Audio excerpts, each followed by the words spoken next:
Hello students. इस video में हम बात करेंगे बायोजियोकेमिकल साइकिल्स की। हमारे नेचर में लिविंग और नॉन लिविंग थिंग्स के बीच में बहुत सारे कंपाउंड्स के साइकिल चलते रहते हैं। फॉर एग्जांपल, वाटर साइकिल आपने सुना है, जो लिविंग थिंग्स से होकर के फिर नॉन लिविंग थिंग्स में जाता है और दोबारा से फिर लिविंग थिंग्स में आ जाता है। इस तरह से एक साइकिल कंप्लीट होता है। The flow of substances from non-living to living and back to non-living is called the cycling of substance। जब भी किसी पदार्थ को हम नॉन लिविंग यानी अजीवित वस्तुओं से लेते हैं और वो लिविंग थिंग्स में क्या करता है, एंटर करता है और दोबारा से फिर नॉन लिविंग थिंग्स में जो है कन्वर्ट हो जाता है। जैसे अभी मैंने एग्जांपल दिया पानी का। पानी पहले समंदरों में होता है, यानी नॉन लिविंग थिंग्स होती है वो। बाद में वो उसका यूज क्या कौन करता है, लिविंग थिंग्स यानी प्लांट्स, एनिमल्स और जो ह्यूमन बींग्स है सभी करते हैं। उसके बाद ट्रांसपायरेशन जो प्रोसेस होती है उससे फिर पानी दोबारा वेपर्स में कन्वर्ट होता है और फिर नॉन लिविंग बन जाता है दोबारा से। The cycling of chemical elements like, पानी के अलावा बहुत सारे ऐसे केमिकल हैं जो इसी तरह से साइकिल बनाते हैं, जैसे carbon, oxygen, nitrogen, phosphorus, sulphur and water, जो हम पढ़ चुके हैं, जो बायोस्फीयर का हिस्सा है। और इन साइकिल्स को कहा जाता है बायोजियोकेमिकल साइकिल। यानी यहाँ पर दो हिस्से होंगे, एक बायोलॉजिकल पार्ट होगा, एक जियोलॉजिकल पार्ट होगा। मतलब अर्थ से वो स्टार्ट करेंगे, बायो मतलब एनिमल्स में या प्लांट्स में या लिविंग थिंग्स में एंटर करेंगे और दोबारा से साइकिल कंप्लीट कर देंगे। It's operates through soil, water, air and biotic factors. और ये कंप्लीट होता है मिट्टी की हेल्प से, पानी की हेल्प से, हवा की हेल्प से और बायोटिक फैक्टर्स की हेल्प से। ये सभी मिलकर के इस साइकिल को कंप्लीट करते हैं। जैसे आप इस डायग्राम में वाटर साइकिल को देख पा रहे हो। यहाँ पर डिफरेंट सोर्सेज है वाटर के, और सन की हीट से वो इवेपोरेट हो जाता है डिफरेंट प्रोसेस से। जैसे इवेपोराइजेशन हो सकती है, वो ट्रांसपायरेशन हो सकती है, और उसके बाद उसके बादल बनते हैं और दोबारा से बरसात के माध्यम से वो पानी जमीन पर आ जाता है और दूसरे सोर्सेज में आ जाता है। तो इस तरह से क्या होता है, ये एक साइकिल बनता है कंप्लीट, जिसमें हमने वाटर को क्लाउड्स में कन्वर्ट किया और जो क्लाउड्स है वो दोबारा से फिर रेन की हेल्प से बारिश करती हैं। तो डिफरेंट जो रिक्वायरमेंट है पानी की वो कंप्लीट होती रहती है इस वाटर साइकिल से।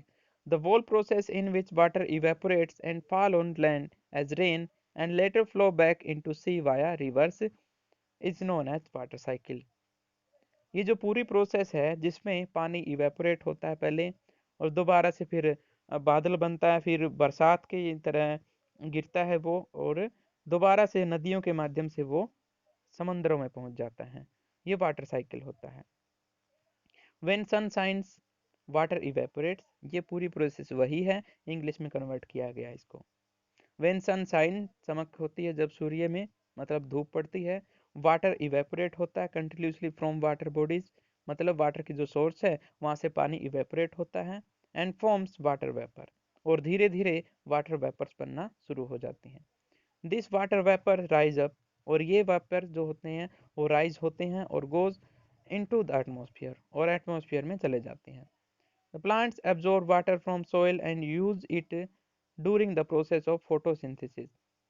प्लांट्स जमीन के पानी का इस्तेमाल करते हैं और फोटोसिंथेसिस प्रोसेस के लिए इस्तेमाल होता है ये पानी, जिसमें वो फूड बनाते हैं अपने लिए। They also loose water by process of transpiration. Transpiration मतलब पत्तों से जो पानी एटमॉस्फेयर में भेजा जाता है उसे ट्रांसपायरेशन कहेंगे। The water vapour produce by transpiration also goes into the atmosphere. और इसी तरह से जो पानी होता है वो लगातार एटमॉस्फेयर में पहुंचता रहता है। The process of respiration and evaporation from the surface of animal body produce water vapour which goes into atmosphere. और जो एनिमल्स होते हैं उनमें रेस्पिरेशन सिस्टम से पानी लगातार एटमॉस्फेयर में आता रहता है, उनके पसीने के हेल्प से या फिर अलग जो एयर की हेल्प से जो है प्रोसेस लगातार एटमॉस्फेयर में हमारे पानी को जो है पहुंचाती रहती है। The evaporation and condensation of water vapour leads to rain. बादल बनते हैं, उसकी हेल्प से पानी नीचे गिरना शुरू हो जाता है। कई बार बर्फ भी पड़ सकती है और ओले भी पड़ सकते हैं साथ में, जो एटमॉस्फेयर ठंडा हो जाता है तब ऐसा होता है। All of water that fall on land does not immediately flow back into the sea. सारा का सारा पानी समुद्रों में वापस नहीं लौटता, कुछ क्या होता है ग्राउंड वाटर की तरह स्टोर होता रहता है, पॉन्ड्स में, नदियों में बहता रहता है। The underground water is again taken by plants and water cycle continues. जो अंडरग्राउंड पानी है वो दोबारा से प्लांट्स के द्वारा ले लिया जाता है और रेस्पायरेशन मतलब ट्रांसपायरेशन की हेल्प से वो दोबारा से जो है भेज दिया जाता है एनवायरनमेंट में, और इस तरह से वाटर साइकिल जो है चलता रहता है। इसके अलावा और भी कई साइकिल है, जैसे ऑक्सीजन साइकिल है। हमें पता है ऑक्सीजन कौन प्रोवाइड कराता है, हमें प्लांट्स प्रोवाइड कराते हैं। और प्लांट्स किस तरह से ऑक्सीजन हमें प्रोवाइड करा सकती हैं, अपने फूड की हेल्प से। हमें पता है पौधों में क्या होती है, फोटोसिंथेसिस प्रोसेस होती है, जिसमें वो CO2 को खाने की तरह इस्तेमाल करते हैं, खाना बनाने में इस्तेमाल करती है, और वहां से CO2 को किस में कन्वर्ट कर देते हैं, ऑक्सीजन में कन्वर्ट कर देती हैं। और फिर इस ऑक्सीजन को कौन इस्तेमाल करता है, ह्यूमन बींग्स, एनिमल्स और लिविंग थिंग्स जो है इस ऑक्सीजन को यूज करते हैं सांस लेने के लिए, और फिर CO2 प्रोड्यूस होती है।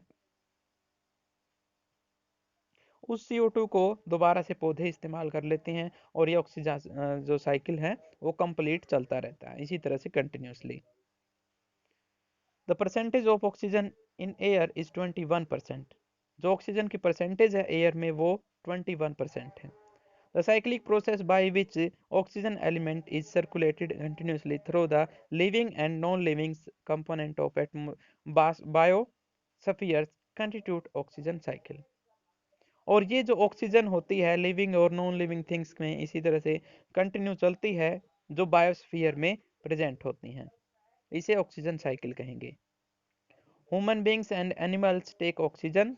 हमें पता है लिविंग थिंग्स ऑक्सीजन को सांस लेने के लिए इस्तेमाल करते हैं, खाना पचाने के लिए इस्तेमाल करते हैं। The decomposition of dead organism also take in oxygen from the atmosphere.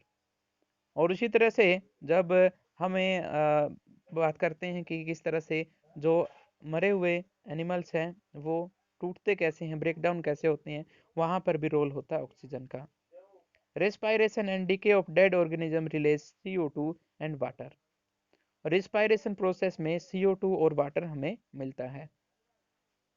इस तरह से कार्बन ऑक्सीजन हम लेते हैं, CO2 प्रोड्यूस करते हैं, उस CO2 को फिर प्लांट्स लेते हैं और ऑक्सीजन को रिलीज करते हैं। Carbon dioxide and water are used by green plants. Carbon dioxide को फिर कौन यूज कर लेता है, प्लांट्स यूज कर लेते हैं। The process of photosynthesis. और इस प्रोसेस को क्या बोलते हैं, फोटोसिंथेसिस यानी प्रकाश संश्लेषण। They give out oxygen during this process.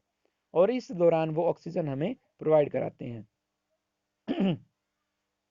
दस the oxygen cycle keep repeating in nature. और इस तरह से ऑक्सीजन साइकिल जो है चलता रहता है लगातार। इसके अलावा भी बहुत सारे साइकिल हैं, उनमें से कुछ एक यहाँ पे जैसे कार्बन साइकिल है।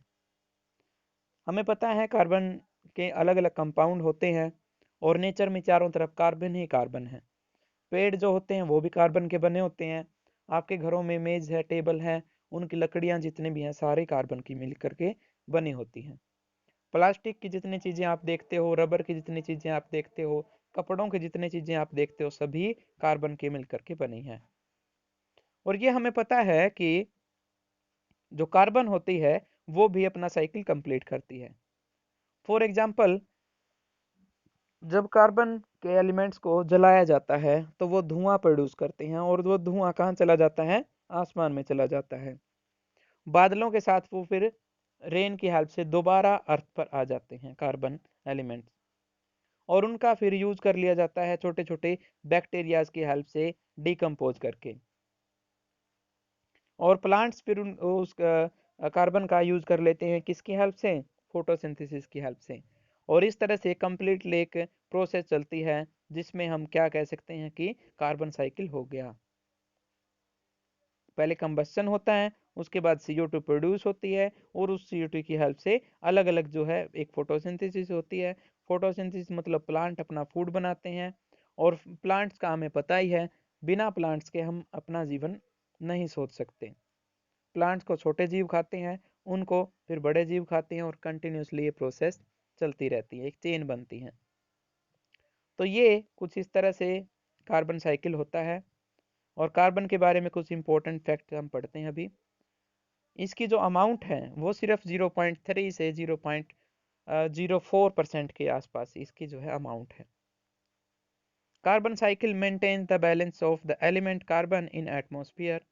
कार्बन साइकिल पूरा का पूरा बैलेंस बनाए रखता है एलिमेंट्स के बीच में, जो कार्बन के एलिमेंट्स हैं। Carbon is found in various form on the earth.